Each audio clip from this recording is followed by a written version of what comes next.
Come in. Welcome. I'm E.G. Marshall. Welcome to the exciting world of your own imagination. The law says, thou shalt not kill. And that's the law most of us openly acknowledge. Yet, there are other laws and drives that stir primitive, long-forgotten urges, instincts, laws that raise murder from the worst of sins to the most satisfying of deeds. Hey, please, let me go. Oh, no. I've got you now, Jim. You have no reason to kill me. We're friends. It's nothing personal, Jim. Why? Why do you want to kill me? A hawk kills a rabbit. Why? Because he has to. It's the law of nature. Frank, you're crazy. Put away that knife. I'm a natural man, Jim. I'm only obeying the law of nature. Kill me!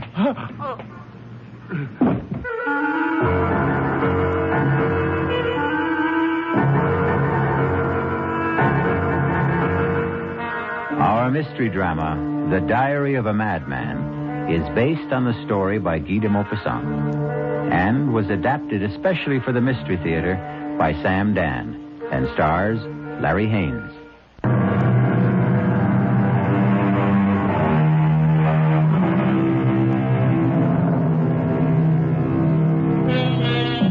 Homicide is illegal, immoral, and a mortal sin. We condemn and punish the murderer. And yet, from time to time, doesn't an entire nation rise up in righteous anger and slaughter another nation?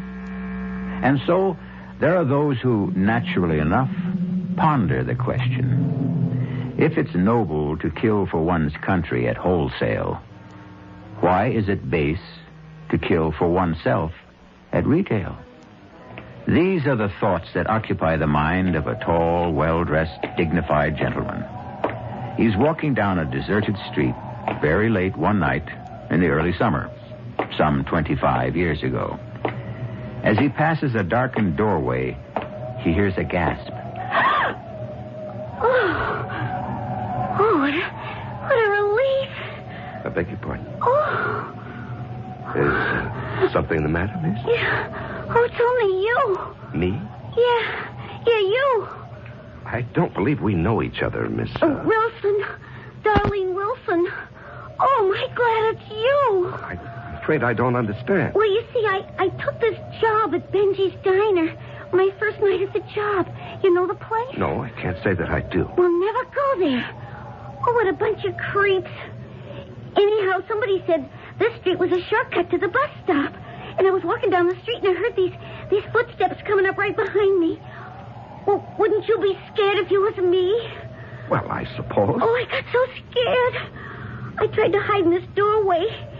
Oh, and it turned out to be you. Well, I'm sorry I frightened you. Oh, forget it. You're just the kind of person somebody would like to see on a lonely, deserted street late at night. Really? Why? Well, you're so well dressed. Is that all? Well, look. Is it okay if I walk with you as far as the boulevard? I guess it's pretty safe there.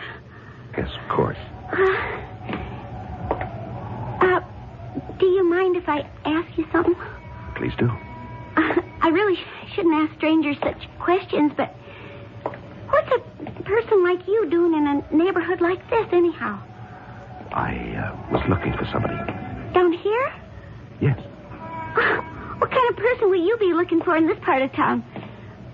I mean, it's none of my business. Well, in a sense, it is your business.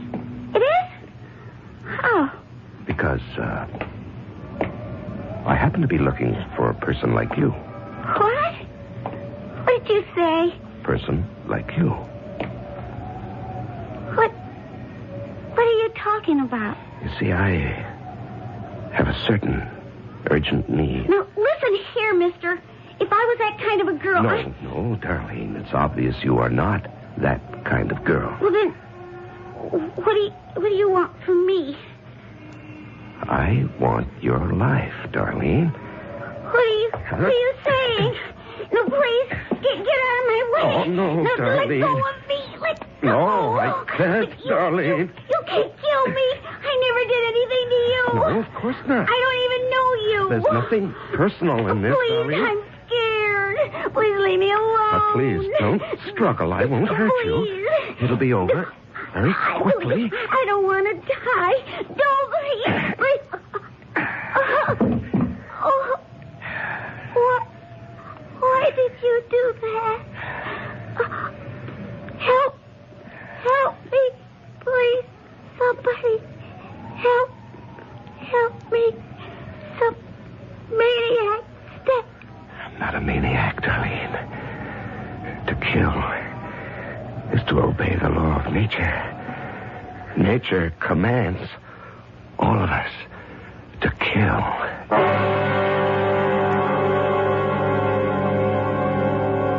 June 29th.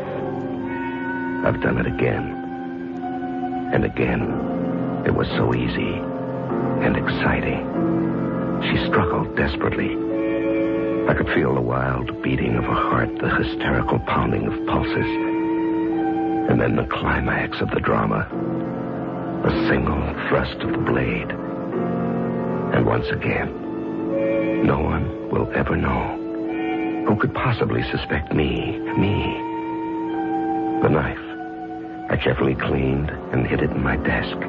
There was blood on my lapel. I scrubbed every trace of it away.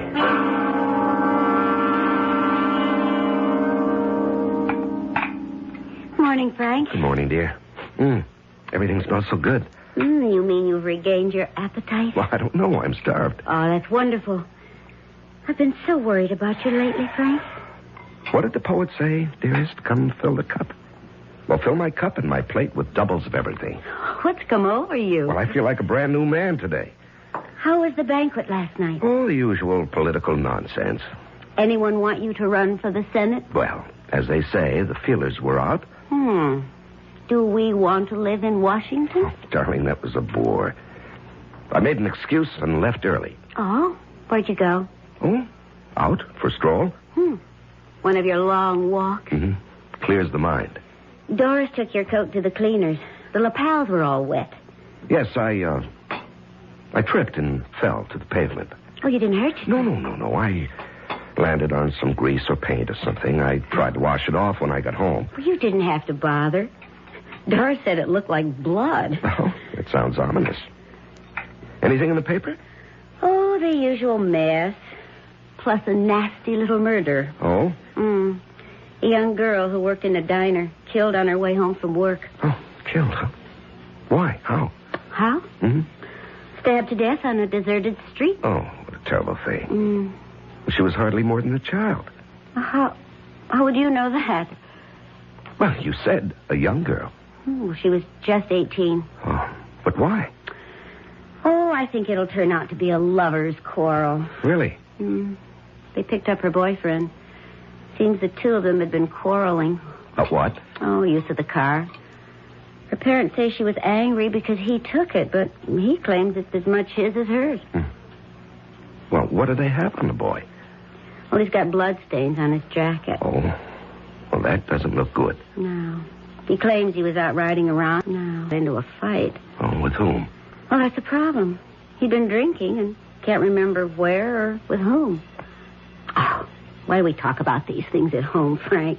Isn't it about these bad enough you have to live with them?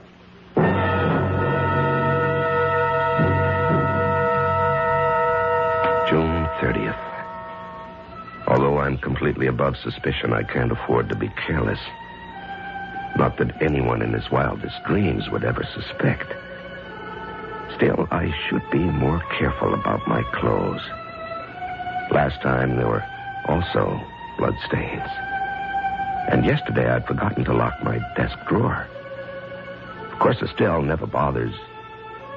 But still, no one should ever read this diary. I didn't do it. They're lying. They're all lying. Order. Order. Order, I'll clear this court. The defendant will rise and face the bench. Your Honor, Don't you call me Your Honor, young man. By your conduct, you show no respect for the law or for this court. Judge Wallace, I didn't kill her. Why would I kill her?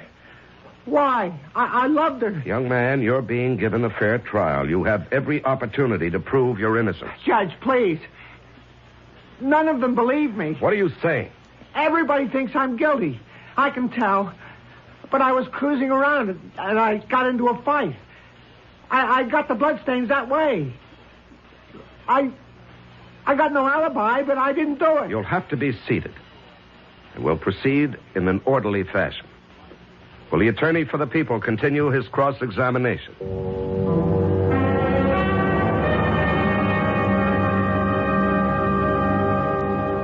Aren't you going to finish your steak, Estelle? You mean you still have room for more? I'm always this way when I'm trying a case. Well, it must take a great deal out of you. Yes, especially this one. Why this one? Oh, I don't know. Frank, that boy's innocent. Estelle, that's for the jury to decide. No, not completely. It's for you to decide. I think you've decided. How can you say that?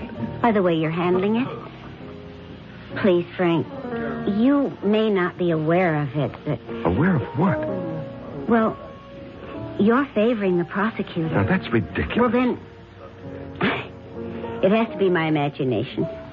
I don't understand why we're even talking about this. We never discuss my case. It's just that. Estelle, you're actually pale. What is it? I'm convinced that boy is innocent. Well, if he is innocent, he'll be acquitted. But you know that isn't true. The innocent don't always go free, and the guilty aren't always punished. Estelle, I've never seen you like this before. I know, and I just can't account for it. But I have this conviction. That boy is absolutely innocent. Darling, there's evidence. I don't care about evidence. Now, that's irrational. Well, what can I do? I know. Don't ask me how. I just know. That boy is innocent. Well, then there's every chance the jury will agree with you. No, Frank. That's what makes it so terrible. I don't think the jury will agree with me. I had killed before, but this was the first time somebody was going to pay for it, so it was doubly exciting. I had not only killed her, but in a very real sense, I would also be killing him. He was doomed. I could tell. They didn't like the boy. I could read the verdict in their faces. And so I went out of my way to give them the kind of charge that would be as favorable to the defendant as I could make it, because I knew that nothing could save him. They stayed out a whole day, all night, and the better part of the next morning. There was never any doubt in my mind.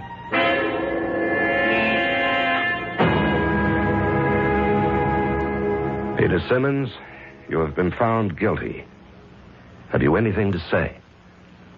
I was brought up to believe in God and to believe in justice. And I can tell you there's going to be justice one day.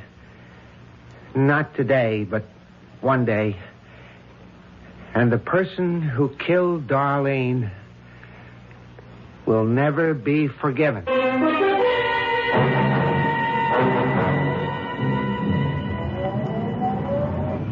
Thanks for picking me up, dear. Yeah, well, I didn't think I could come to court today, but I couldn't stay away. Did you have to hang him? Darling, it was out of my hands. Mm-hmm. The jury wants him executed. There was no recommendation for mercy. Do you think he's guilty? We don't think about these things, darling. We hold a trial and hear the evidence, and the jury decides. Therefore, he's guilty. Well, I still say he didn't do it. I'm sorry. I heard your summation. You were obviously on his side.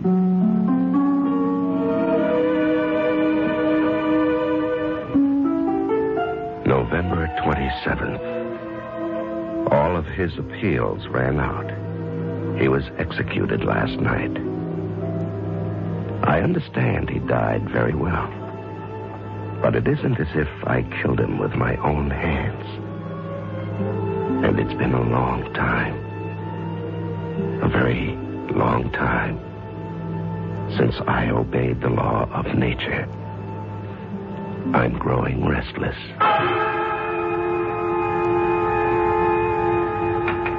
Oh, honey, I took so much trouble with that chicken. You haven't even touched her. I'm sorry, dear. Oh, you're out of sorts tonight. Actually, honey, you haven't been yourself all week. You've been working too hard. I have a headache. Oh, well, why don't you lie down? No. I think I'll take a walk. Well, it looks drizzly out. Well, that's just the kind of weather I like. Well, when you decide on one of your walks, there's nothing I can say to stop you. Put on your rubbers and wear a raincoat. Yes, of course, dear. I don't want to have to worry about you.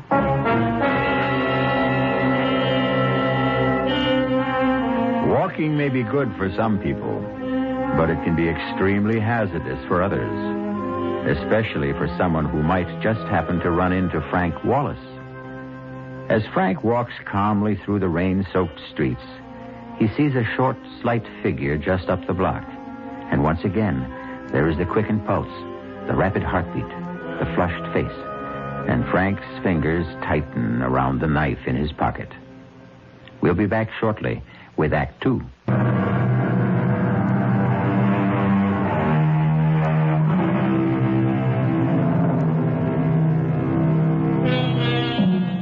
Franklin K. Wallace is a distinguished judge. He's a credit to the community and an ornament to his profession. So what is he doing out late at night on a dark street in a drizzle and fog with a knife in his pocket? Moving swiftly toward a man who is walking just ahead of him. What? Hey, well, I'll be. It's Judge Wallace. Evening, Judge. Oh, it's, Jim Downer. Don't you recognize me? Yes, of course. How are you, Donna? Well, I tell you, I'm having a problem. Oh? She says to me, Jim, you're chasing around. And it's true. I am. And she says, Jim, you've squandered not just your money, but mine. And it's true, I have. And she says, Jim, if you don't quit, I'll leave you or I'll kill you. Either one, maybe both. I don't know. Hey, what are you doing out on a night like this, Judge? Just walking.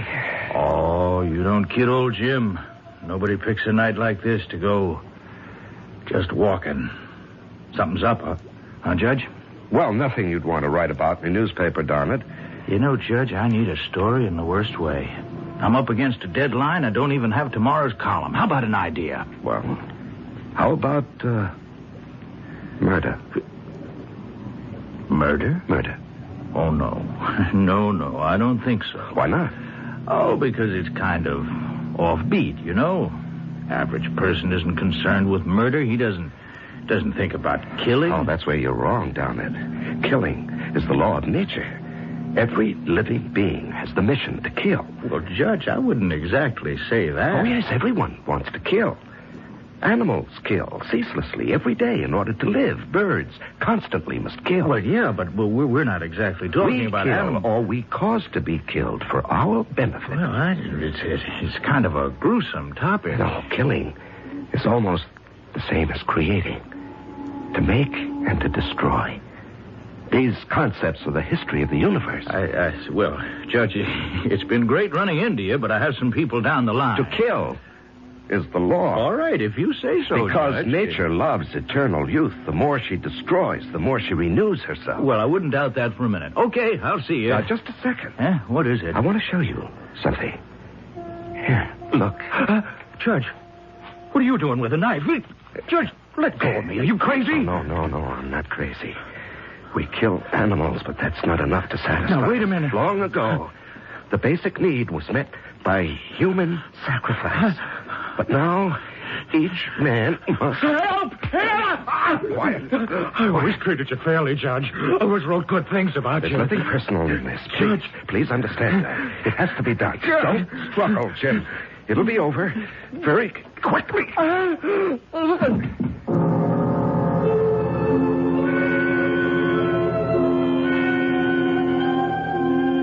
Was he dead? I thought I heard someone coming. His scream may have been heard by someone, the police maybe. If he wasn't dead, I was doomed. But I didn't have time to make sure. I had to get out of there because I knew I had blood on my coat. I had to get out of there, and I had to get rid of that coat.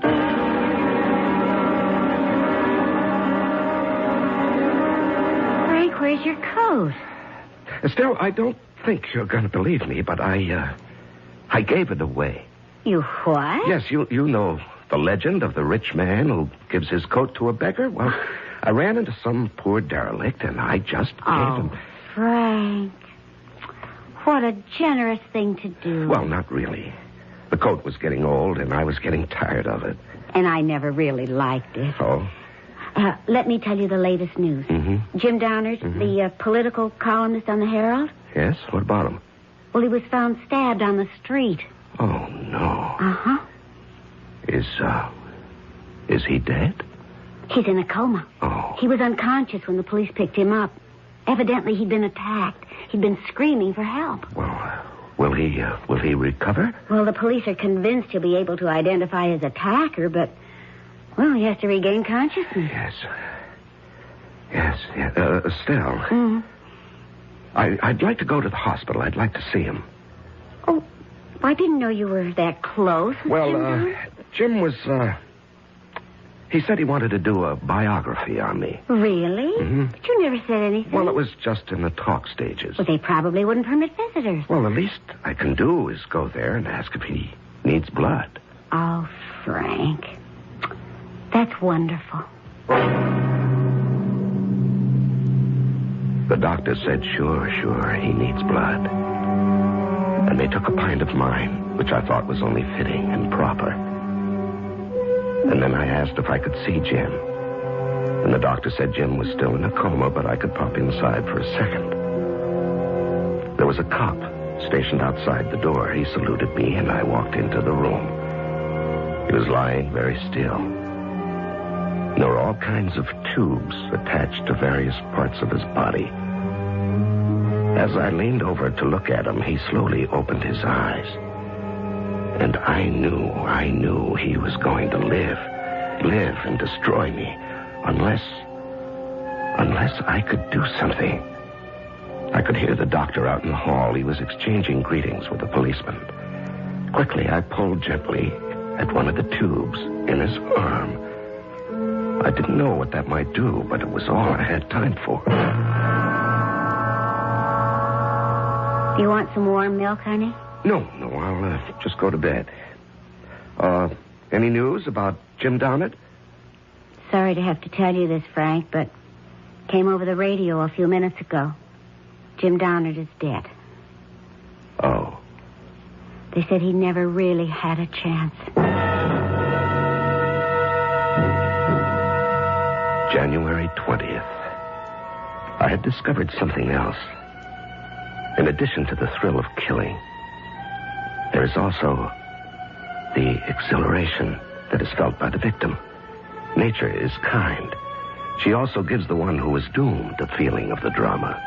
I know, because for several hours last night, I could have been a victim. Had Jim Downard lived, well, it taught me a lesson. I should raise the stakes. I shouldn't be so invulnerable.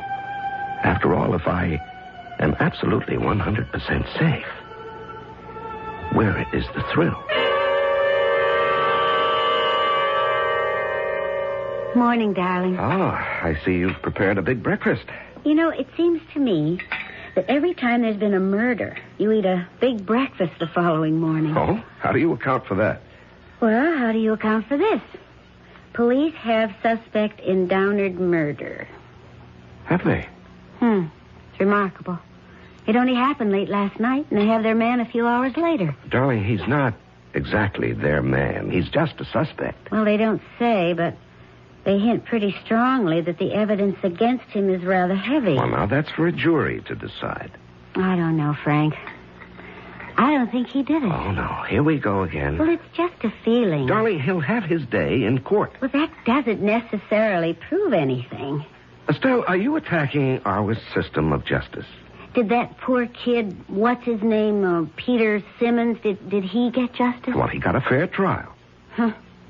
Well, I still believe he's innocent, for all the good that does him now. And I believe this man is innocent, too. Estelle, you don't know what the evidence Well, is. it's just a feeling, and it just won't go away. Oh, you're being silly. Maybe. I just wish that you weren't involved. Well, I have to be involved. It's my job. February 23rd. The man's name is Tom Lewis, 30 years old. He has a previous record. He did time for robbery and again for assault. I don't think his chances are too good.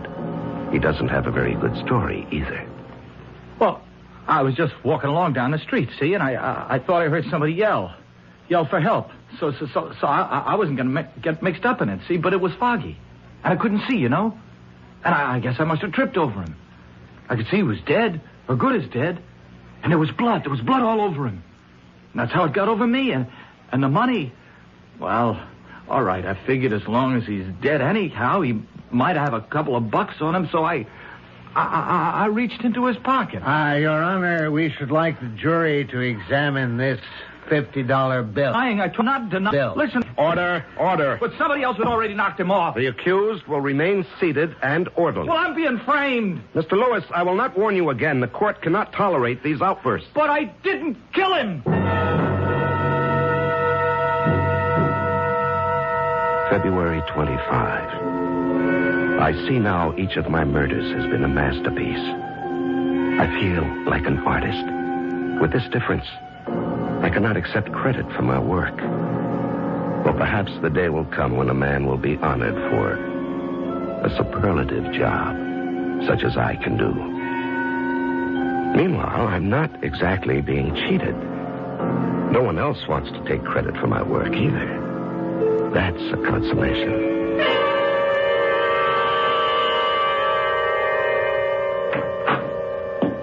Estelle?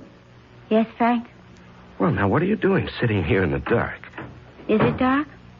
I hadn't noticed. Well, did you fall asleep? No. Well, let me turn on the light. There. That's better.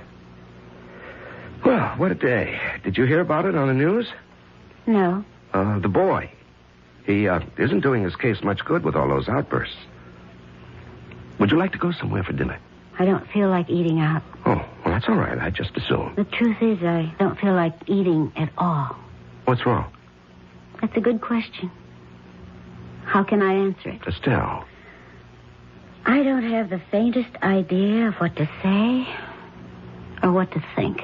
About what? About everything. Darling, I wish I knew what you were talking about. But there's really nothing I have to tell you. You're the one who has to tell me. I always tell you everything. I was paying the bills today. Oh, well, that's enough to get anybody down. And, I ran out of blank checks. Oh? I remembered Yes. that you always have an extra book of checks in your desk drawer. Oh, But you always keep it locked. yes, that's right. I do. I thought, maybe this time, you might have left it open. Estelle, I never go through your things. We always respected each other's privacy. But the drawer just happened to be open. And I found this little book. And, did you read it? Yes. Yes, Frank, I read it. Every single word of it. Did you tell anyone about it? No, Frank. I've told no one. Well, that's good. That's very good to know. Frank.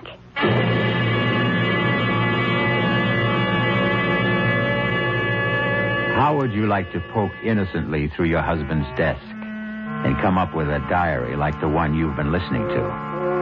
Well, you could say she's twice foolish.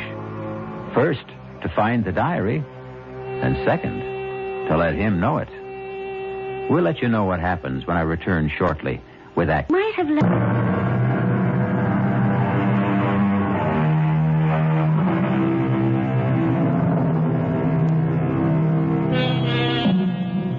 Over the years, there's been a series of particularly brutal murders.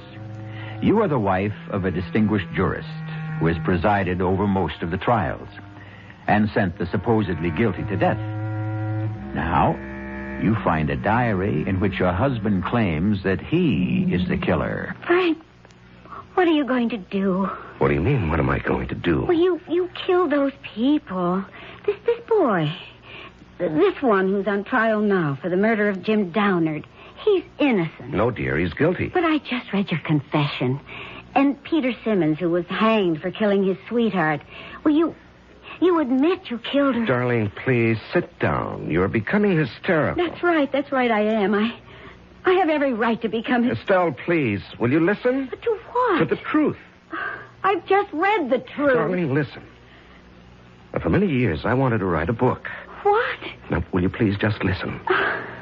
You don't have to say anything until I'm finished. I have been fascinated by the criminal mind.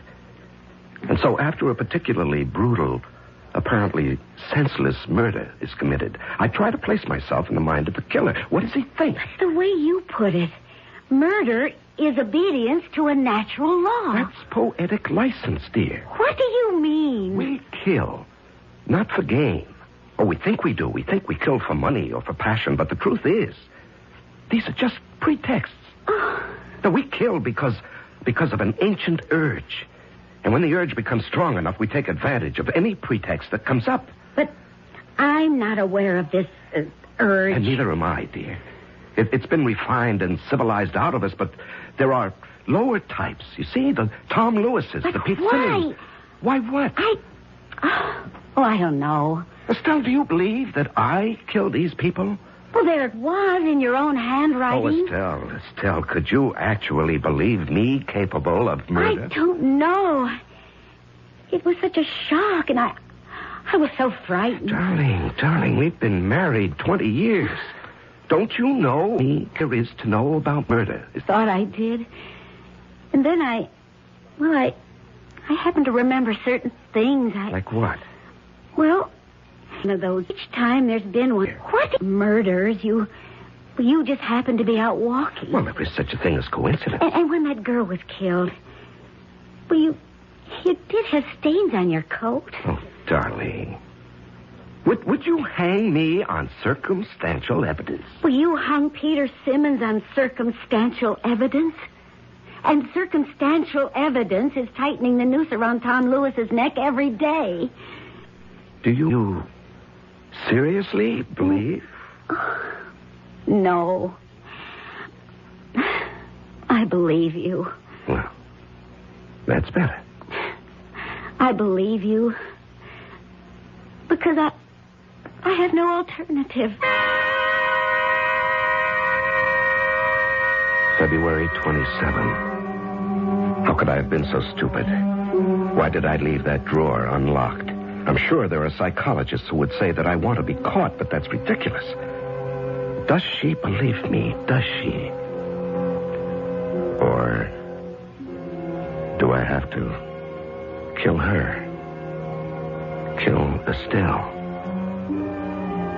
No, that would be testing the law, the natural law. Can you kill a loved one? Because I do love Estelle. That would be the highest obedience to the law. To kill the one you love. Very well, Mr. Lewis.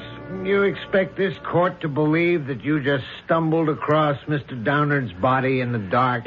It's the truth. He had already been attacked by someone else. Yes. He was still alive. I think so. You insist you heard him cry for help. That's right. Someone had just attacked him, see? And he's the one who killed him. Yeah, but we don't know that he cried for help. All we have is your word for it. But it happened, I tell you, and... Yes? What? What did you want to say? Mr. Lewis, you must answer the prosecutor's question. What happened? Yes, well, it was foggy. But you see, just as I got there, I saw somebody. You saw somebody? Right. I could see somebody running away. And could you describe that somebody? He was tall. Very tall. There's no mention of this somebody in any of your previous statements? Well, that's because I was nervous. See, I couldn't think, but now... Yes? Well, now... as I go over it again and again in my mind, I remember. There was somebody, see, a tall guy. And he was running away. I mean, I can even remember his footsteps. His footsteps. And so now you expect us to believe that the murder was committed by a certain mysterious somebody. I expect you to believe the truth. I think we already know the truth.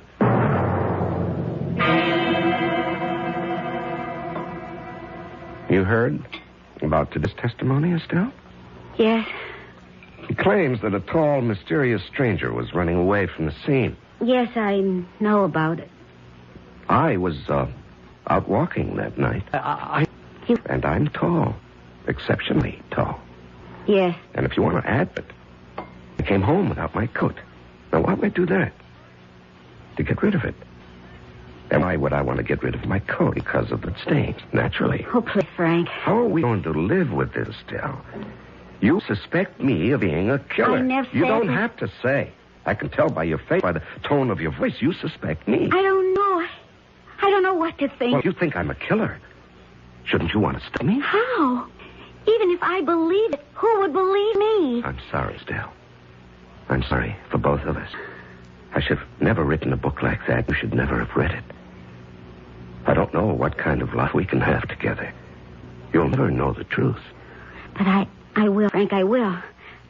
I found a way to determine the truth. How? How could you? The truth is in your diary. I read your diary very closely. I found a way. I found a way.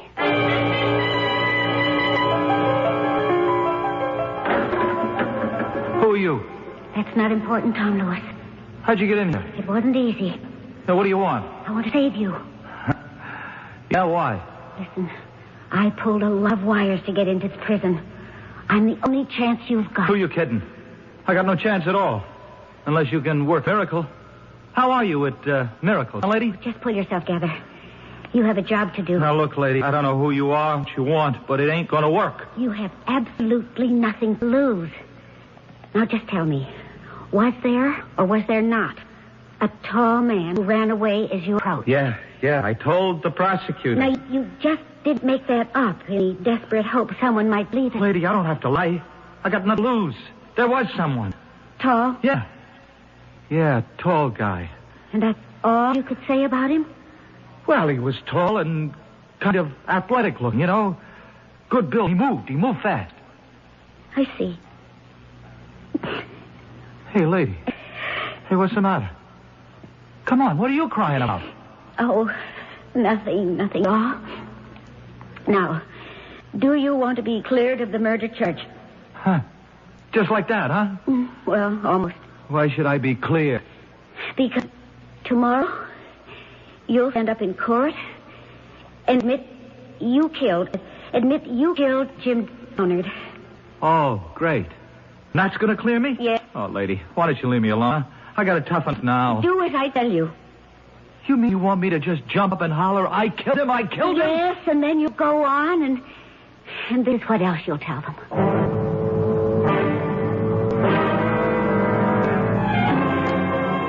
So, ladies and gentlemen of the jury, you've heard all the testimony, seen all the evidence, and now it's up to you to decide whether the accused, Tom Lewis, is guilty as charged of the crime of murder. They don't have to decide. There will be order in this court. Order. I mean, what's to decide? I'm guilty. Hey, here, what do you say?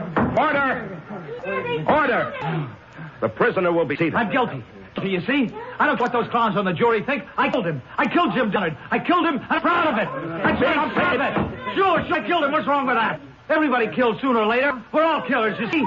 I killed him because I couldn't help myself. Said be seated. Didn't you ever want to kill somebody, Judge, huh? Didn't you? I'll have you removed from this court. What do I care? I killed him. I also killed that woman last year, you know? That Darlene, right? Darlene, what's her name? I killed her. Her boyfriend swung for it. You did not. I did. I can still feel the wild beating of her heart, you see? The hysterical pounding of her pulse. And then you stab the knife. You didn't kill her. I killed her. And I killed Tom Downard. You can't take that away from me. Don't anybody try to take it away from me. Silence. I won't be silent. I killed because I had to. I had to obey the law. The natural law. Nature commanded me to kill. That's a lie. You're a cheap little... What would you know about nature's laws? What an ignorant hoodlum like you know about nature's law. What an illiterate clod like you know about the dark hidden places in the human soul. What would you know about bloody imperatives of the race? I know. I killed both of them. You're a liar. You didn't kill anybody. I did. I killed Darlene Wilson and I killed Jim Donnet, and I can prove it. Frank. Now you know, Hazel. Now you know I did it. They weren't cheap little crimes of passion. They were obedience to the elemental law. You know that's the truth, Estelle. Show them the book. Show everybody the book.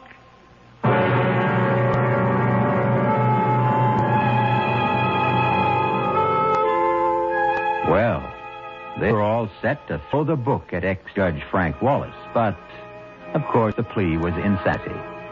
And if it proves anything at all, it demonstrates that no one should try to steal credit from a true artist. No one else should ever try to pose as the author of his works, even if those works are concerned with murder. I'll be back shortly.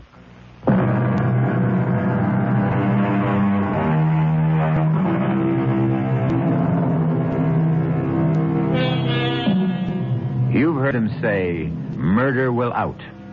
It's supposed to mean that murder cannot be hidden. The fact will eventually emerge. However, the tale you just heard adds a chilling dimension to that statement. It can now mean that murder may slumber deep inside each of us, that one day it may find its way out. No, that won't do. Better enjoy murder vicariously with us. That way, you'll never be tempted or driven.